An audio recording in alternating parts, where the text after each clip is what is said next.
Sampah kami berasal dari orang kota yang membuang sampah sembarangan.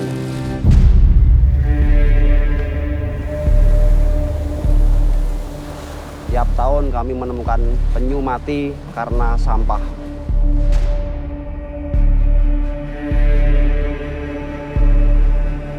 Sampah menjadi masalah serius yang belum selesai ditangani.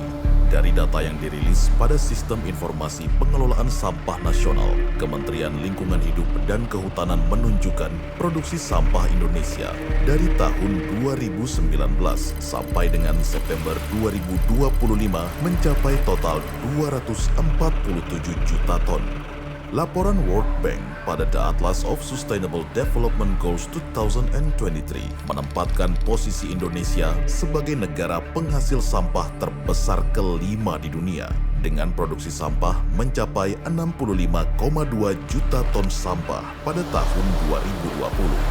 Kondisi tersebut diperparah dengan kebocoran sampah plastik di lautan. Pada periode 2018 sampai 2022, total sampah plastik mencapai 2,5 juta ton, dengan angka kebocoran sampah plastik di laut mencapai 259.000 ton.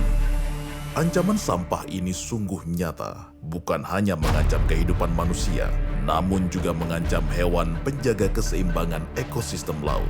Setiap tahunnya, penyu mengalami kematian karena ilusi makanan dari sampah plastik. Dari sini, kita belajar tentang resiko hidup yang harus dipertanggungjawabkan, melihat realitas, merenungi solidaritas, dan mendengar kembali pesan dari selatan.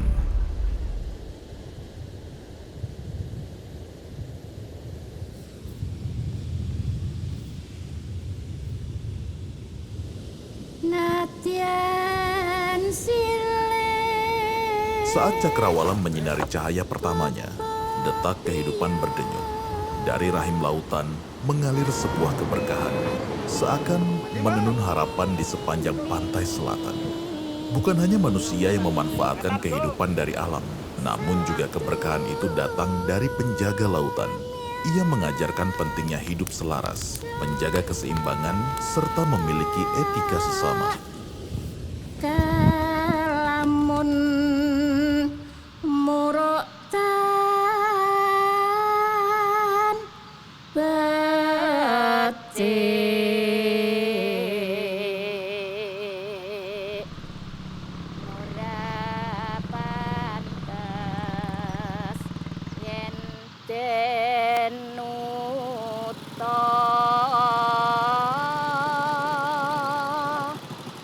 Mana Le? Ya Le, mampir.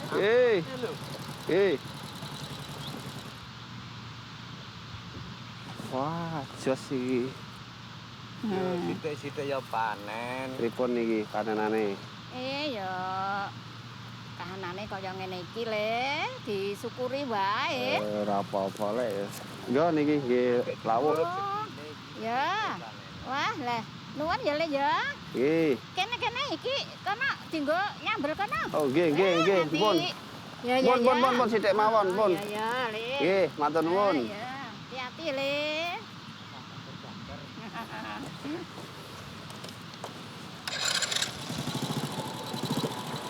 Bareng-bareng matur nuwun. Hati-hati.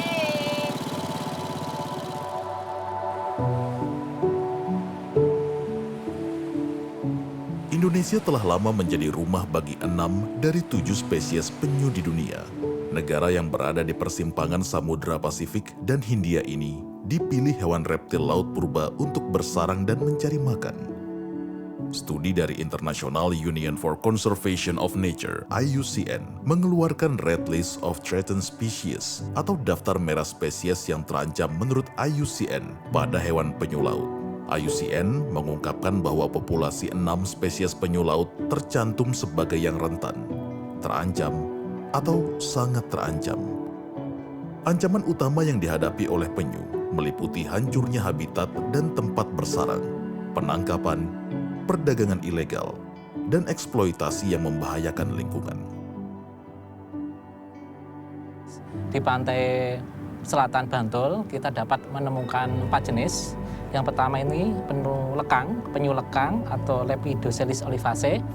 Mereka yang terbanyak ditemukan di Pantai Bantul. Kemudian di sini juga ditemukan penyu hijau, penyu sisik, dan juga kadang ada penyu belimbing yang mendarat. Sehingga dari 6 jenis yang ada di Indonesia, itu 4 jenis bisa kita temukan di pantai di Bantul ini. Penyu ya, ketika mereka kembali lagi ke laut, dewasa di laut, pada musim kawin, mereka akan bergerombol untuk kawin di sekitar pantai mereka dulu ditetaskan. Kenapa mereka bisa menemukan pantai mereka ditetaskan? Karena memang kadar feromagnetik yang ada di pantai yang khas, sehingga mereka punya semacam ingatan khusus. Ya. Ada geomagnetiknya juga, ada magnetik bumi yang menyebabkan mereka itu hafal. Ya. Mereka mengingat bahwa mereka dulu dilahirkan misalkan di Pantai Bantul. Penyu mendarat di Pantai Bantul itu di awal musim kemarau ya. Biasanya awal musim kemarau di bulan Maret April itu mulai mendarat, terutama penyunya jenis penyu abu-abu ini. Mereka mendarat kemudian bertelur. Telur itu akan diinkubasi di pasir ya. Di pasir sekitar paling cepat yang kita teliti di Pantai Bantul adalah 45 hari. Sampai yang paling lama ketika suhunya tidak memungkinkan ya sampai 60 hari, sehingga penetasan itu 45 hari sampai 60 hari. Kemudian setelah menetas, si tuke ya, si anak penyu ini dia akan menuju ke laut ya. Biasanya pas penyu ini netas juga di laut itu musim ubur-ubur ya. Musim ubur, sehingga mereka dapat pakan alaminya.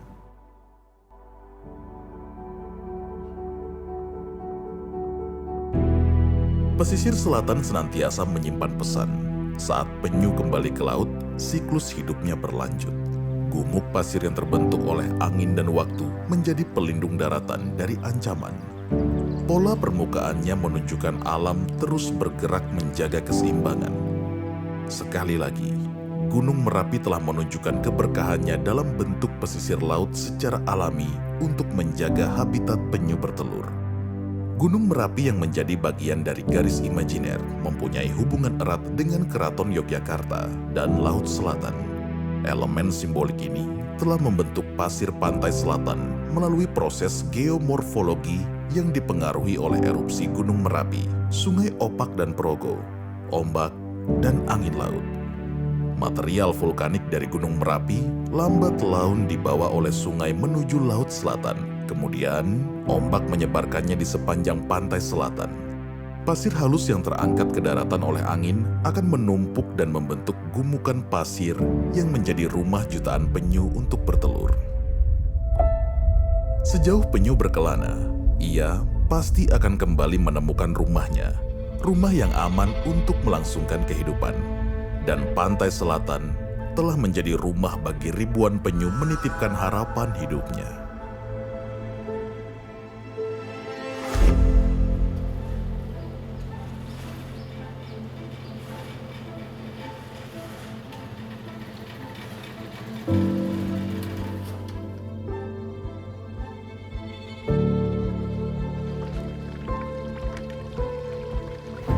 Kelompok Konservasi Penyu Minora Harjo berdiri tahun 2010, mendapatkan SK dari Kepala Dinas Kelautan dan Perikanan di tahun 2020 dan mendapatkan Perdes Gading Sari tahun 2021. Minora Harjo beranggotakan 15 orang, basisnya adalah petani, nelayan, pedagang, dan pelaku wisata. Mereka semua yang bermata pencaharian di pantai, dan dulu ada yang bekas pemburu penyu, ada juga mantan penambang pasir. Oke, selamat malam teman-teman. Hari ini kita akan berpatroli karena angin dari timur. Kita akan mengawali dari zona 1 sampai ke zona 7. Nanti mohon diperhatikan, center harus mengarah ke bawah. Nanti kalau melihat penyu kita sembunyi dulu sampai dia selesai menggali, kemudian baru kita deketai setelah dia mulai bertelur. Oke.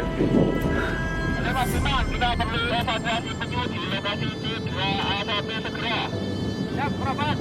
Yuk, kami tunggu.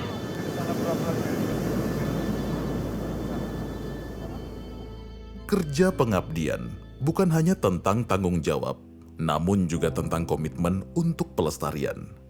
Karena menjaga Artinya, membagi sebagian kebahagiaan dengan semesta.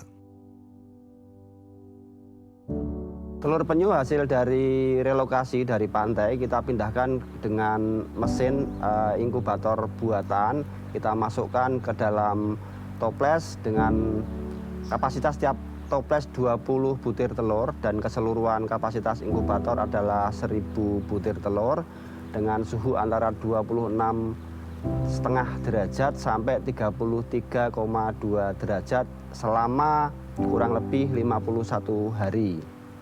Penetasan dengan inkubator buatan lebih bagus karena lebih terpantau dari telur masuk ke dalam mesin sampai tenggat waktu 51 hari menetas. Secara keseluruhan terpantau secara visual sehingga bisa ditangani ketika ada tukik yang baru saja menetas, terus kemudian masih ada yolk atau kuning telur yang menempel di perut tukik sampai kemudian dia bisa keluar dengan sehat. Keberhasilan tetas dari penggunaan inkubator untuk penetasan telur penyu lebih dari 85%. Itu lebih baik daripada dengan pendam yang hanya mencapai angka 71%. Di balik rindangnya pohon cemara, menyimpan suatu keberkahan pada kehidupan. Cemara yang seolah tenang, memberikan perlindungan pada insan yang menjaga. Pantai Gua Cemara secara administratif masuk di Dusun Patian, Gading Sari, Sanden, Bantul, Yogyakarta. Awalnya pohon cemara ini ditanam untuk wind barrier pertanian. Jadi dulu itu ada akademisi yang mengajak warga masyarakat untuk meneliti, kemudian menanam, mencoba beberapa pohon, ada gamal, akasia, dan lain-lain. Cuma yang paling tahan ternyata adalah cemara udang atau Casuarina aegisetifolia. Kemudian yang terjadi adalah Patian ini menjadi pantai yang paling teduh. Jadi menarik banyak orang untuk datang. Mereka datang ke pantai tapi harus melewati lorong-lorong yang terbentuk dari ranting cemara yang menyatu. Sehingga kemudian penamaannya lebih familiar dengan Gua Cemara.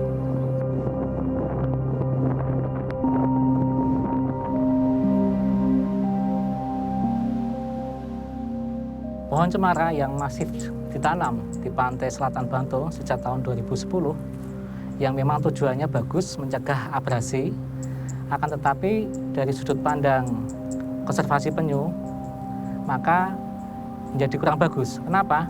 Karena daun cemara ini ya yang berjatuhan itu sangat susah dikomposisi atau diurai oleh tanah, oleh pasir ya, sehingga kita lihat ya seperti ini. Akibatnya apa? pH yang semula netral 7 ya, pH-nya 7 itu ketika kita ukur akan turun di angka 6, bahkan di titik-titik tertentu itu bisa mencapai 5,5. Ketika pH itu mencapai 5,5-6 itu menyebabkan ketidakberhasilan penetasan penyu. Ya, saat itu saya ingat bahwa dari sekitar 48 telur itu yang menetas hanya 2 butir atau hanya 4-5% yang menetas, sehingga memang win-win solusinya seperti itu. Ada pencegahan abrasi ya supaya tetap nyaman untuk bertelur, tetapi untuk keselamatan ya, atau tingkat tetasnya supaya naik dipindahkan ke tempat semi alami.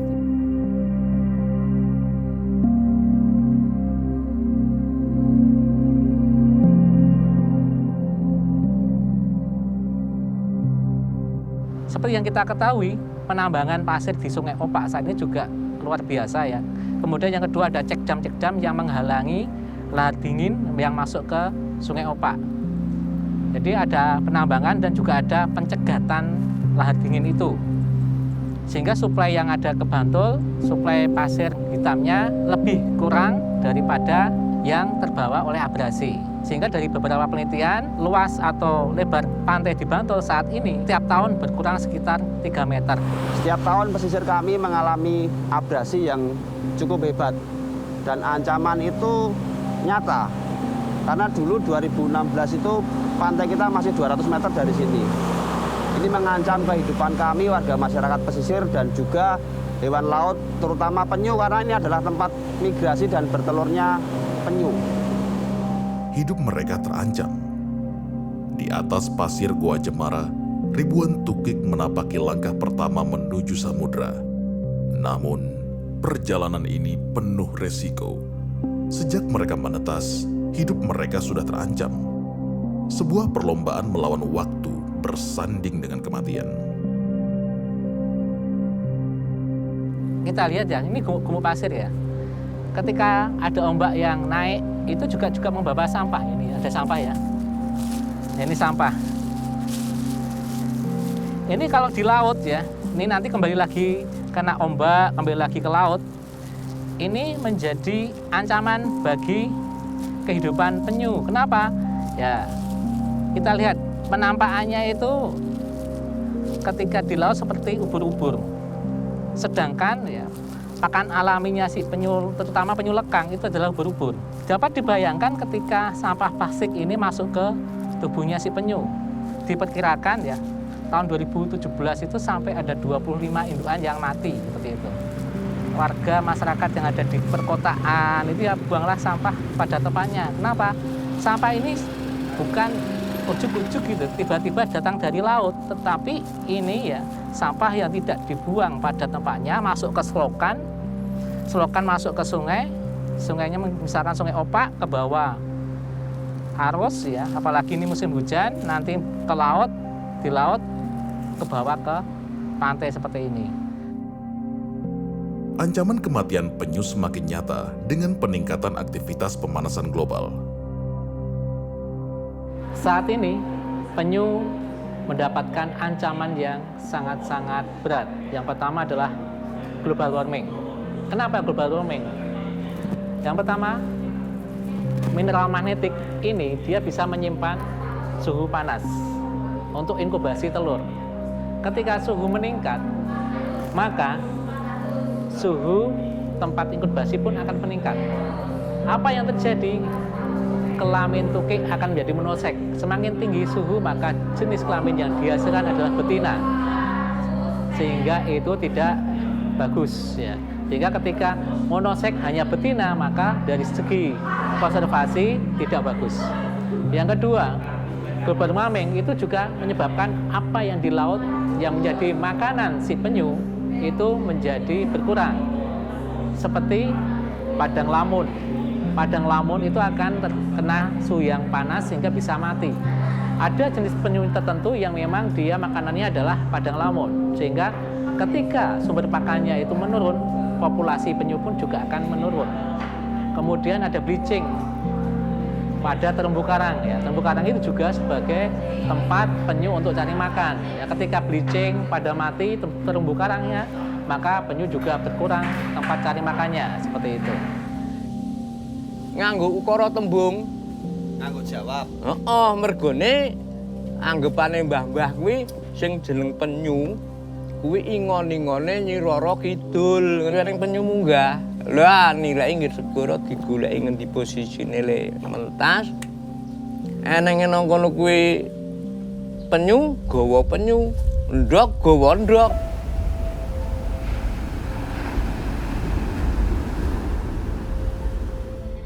Kesadaran adalah matahari, dan masa lalu adalah pengalaman yang berarti. Untuk hidup, harus lestari. Di balik cerita seorang pemburu penyu, kini mereka sadar bahwa keseimbangan lingkungan lebih utama untuk warisan generasi. Harapan nyata di tengah bahaya yang kian mengancam. Riang riuh anak-anak, penanda bahwa hidup harus diteruskan. Goa Jemara kini menjadi laboratorium bersama, mengajarkan kepada sesama bukan sekedar memaknai, namun juga menjalani hidup yang selaras dengan nilai luhur. Hamemayu, Hayuning Bawono. Jadi dikarenakan memang lokasinya berada di tanah Sultan Ground dan selalunya memang keraton memberikan izin untuk kebaikan atau keberlangsungan dari konservasi tuki. Sehingga surat parilah yang diberikan dari keraton ini harapannya menjadi salah satu legalitas yang dipegang oleh teman-teman. Kami mendapatkan surat Palilah untuk tanah di konservasi penyu Minora Harjo di tahun 2024 dari Keraton Ngayogyakarta Hadiningrat dengan luasan kurang lebih 2.500 meter. Tanah ini kemudian kami manfaatkan untuk bangunan konservasi dan juga ruang edukasi yang kemudian kami bekerja sama dengan Desa Wisata Patian mengadakan edukasi konservasi terutama penyu dengan di tahun ini mendapatkan kunjungan kurang lebih 30.000 siswa dari berbagai sekolahan. Kunjungan ini kemudian mendapatkan efek positif dari berjalannya UMKM di Desa Wisata Patian dengan jumlah lebih dari 450 UMKM di desa kami. Yogyakarta ini dan Gua Cemara yang terkenal sebagai wisata mass tourism, tentu harapannya dengan adanya konservasi tukik yang lebih profesional ini, wisatawan tidak hanya mandi air, bermain pasir, dan menikmati pantai saja, tapi juga bisa mengedukasi diri dengan perihal konservasi tukik dan bagaimana pelestarian alam untuk kelestarian dari penyu-penyu kita di masa depan. Kami memastikan bahwa pariwisata harus bertanggung jawab terhadap kelestarian lingkungan, sehingga wisatawan yang datang ke Gua Cemara mempunyai pengalaman dan perenungan yang mendalam tentang kehidupan sesama yang harus terus dijaga. Kerja konservasi Gua Cemara adalah peringatan kepada kita bahwa menjaga laut berarti menjaga kehidupan. Setiap langkah tukik yang berkelana membawa pesan kebaikan dari selatan. Mereka rapuh, mereka terancam. Namun, janji lestari ini menjadi harapan bagi masa depan manusia kepada semesta.